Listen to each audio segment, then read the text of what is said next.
Control की report है, जिसमें उन्होंने कहा है कि 17 जनवरी के वो संगम पर कोलिफॉर्म की मात्रा पर 100 ml 2,500 से कम होनी चाहिए। इस पे उन्होंने लिखा है कि 780, संगम के बाद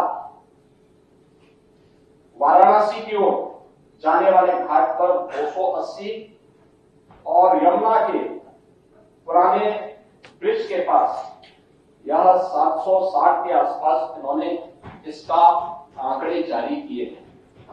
फीकल कोलिफॉर्म की मात्रा, ये फीकल कोलिफॉर्म की मात्रा 2,500 100 ml के अंदर ये देखी जाती है। 3 प्रकार की चीजें जल की शुद्धता के मानक बनते हैं, एक बीओडी, दूसरा डीओ और तीसरा फीकल कोलिफॉर्म। ये तीनों में संगम स्थल जहां पे श्रद्धालु स्नान कर रहा है, करोड़ों श्रद्धालु संगम में स्नान कर रहा है, ये तीनों उस दायरे में है जो पॉल्यूशन कंट्रोल बोर्ड के मानक है और उन मानकों को पूरा करता है। आप लोग कुछ भी बोल सकते हैं, कुछ भी कर सकते हैं, कुछ भी अपने तरीके से उसको प्रस्तुत कर सकते हैं, क्योंकि आप लोगों ने तो प्रयागराज महाकुंभ को बदनाम करने के लिए कोई भी ऐसा दुष्प्रचार नहीं छोड़ा जो मैं किया। किस तरीके के वक्तव्य दे रहे थे आपने देखा होगा प्रयागराज के बारे में। आप लोग एक दुष्प्रचार कर रहे थे, कितने लोग मर गए। आपका सोशल मीडिया हैंडल गोरखपुर और बस्ती मंडल का दे रहा था कि गोरखपुर बस्ती मंडल के 35 लोग मर गए। वे 35 के 35 लोग अपने घर पहुंचे। प्रयागराज के छोटी गुरु वो बेचारे ये लोग दुष्प्रचार करते रहे तो मर गए और पता लगा कि जिस दिन ब्रह्म भोज रखा था उसी दिन छोटे गुरु अपने घर पहुंचे तो लोगों ने कहा कहां थे। उन्होंने कहा कहां था, मैं तो कुंभ में घूम रहा था। 12 दिन का घूमते रहे। कहा कुंभ में? उसने कहा भाई क्या कुंभ तो हम लोग आयोजक हैं, हम लोग इस आयोजन के हिस्सेदार हैं। जगह जगह भंडारे लगे हुए हैं, रोज भंडारा खाता था, किसी आश्रम में जाके सो जाता था और फिर सुबह स्नान करके फिर दिन भर घूमता था। मॉडर्न वाले भी सर आगे क्या दिखा अरे बैठी है उस मॉडर्न बैठी हमने स्पष्ट कहा है प्रयागराज का मेडिकल कॉलेज वो पूरे प्रयागराज जनपद का है।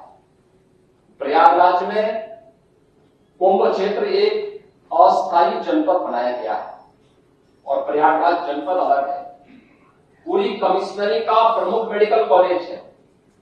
कोई भी एक्सीडेंट होगा, कोई भी बीमार होगा, कोई भी व्यक्ति किसी अन्य नेचुरल डेथ के कारण जाएगा तो वो सारी डेड बॉडी आपके मेडिकल कॉलेज में पहुंचेगी। और इसीलिए हमने कहा ना, जिसकी जैसी दृष्टि थी उसको वैसी सृष्टि नजर आएगी।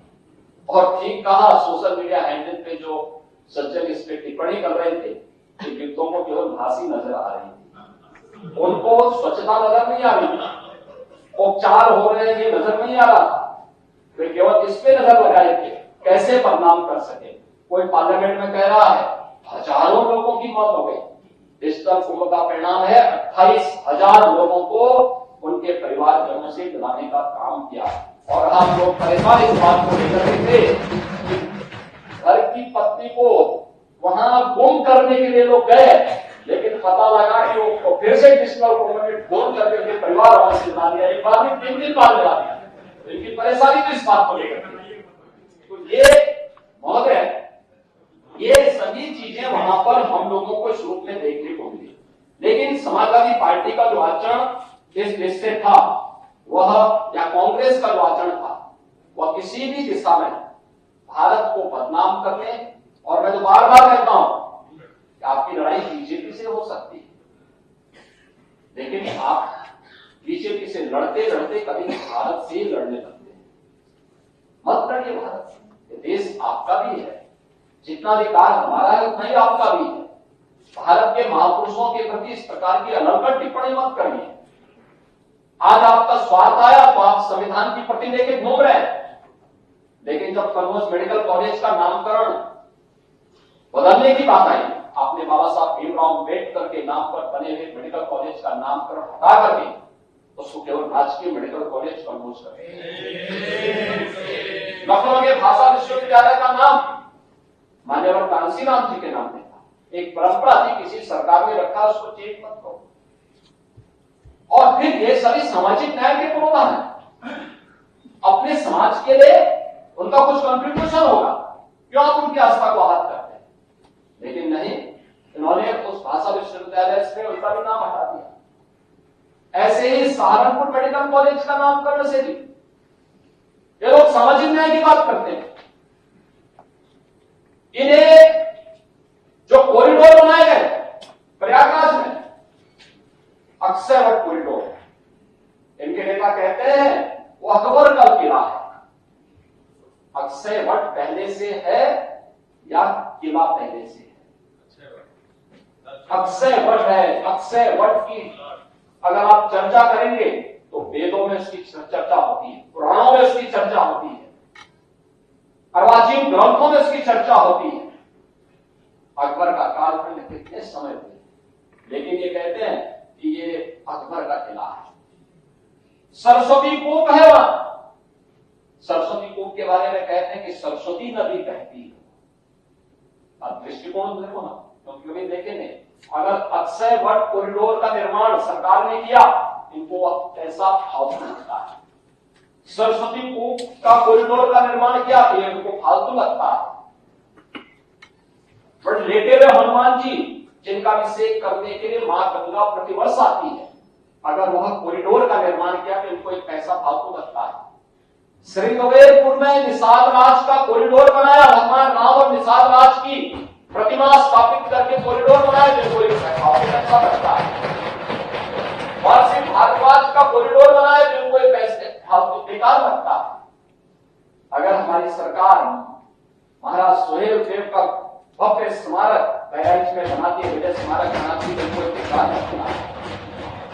प्रयागराज में ऐसे 12 स्मारक बनाने का काम हमारी सरकार ने महाकुंभ के दौरान किया। इनको एक पैसा लगता था, ये पैसा क्यों खर्च हो रहा है? 200 से अधिक सड़कें वहां बनाई गई, चौड़ीकरण पर, सिंगल से डबल लेन, डबल लेन से 4 लेन, 4 लेन से 6 लेन, 14 फ्लाईओवर बनाए गए, 9 अंडरपास बनाए गए, बेहतरीन कनेक्टिविटी की गई। अगर वहां पे अवस्थापना सुविधाएं इतनी बेहतर नहीं होती तो देश और दुनिया से 64 करोड़ श्रद्धालु क्या प्रयागराज में आ पाते? और जो भी गया, जिसने भी डुबकी लगाई, वह तारीफ करके जरूर गया, खुश होकर के गया, आशीर्वाद देकर के गया, उत्तर प्रदेश के बारे में अच्छी धारणा लेकर के गया। उत्तर प्रदेश के परसेप्शन को सुधारने, भारत के बारे में प्रधानमंत्री जी के विजन को एक भारत श्रेष्ठ भारत में बदलने का सबसे उत्तम माध्यम बना है महाकुंभ। और महाकुंभ के इस आयोजन के साथ हमारी सरकार को जोड़ने का अवसर प्राप्त हुआ। तो डबल इंजन की सरकार उन सभी श्रद्धालु जनों के प्रति कृतज्ञता ज्ञापित करती है जिन लोगों ने अपने परिजनों को खोया, उनके प्रति अपनी संवेदना भी व्यक्त करती है और उनके साथ सरकार खड़ी है। डबल इंजन की सरकार पूरी प्रतिबद्धता के साथ खड़ी है।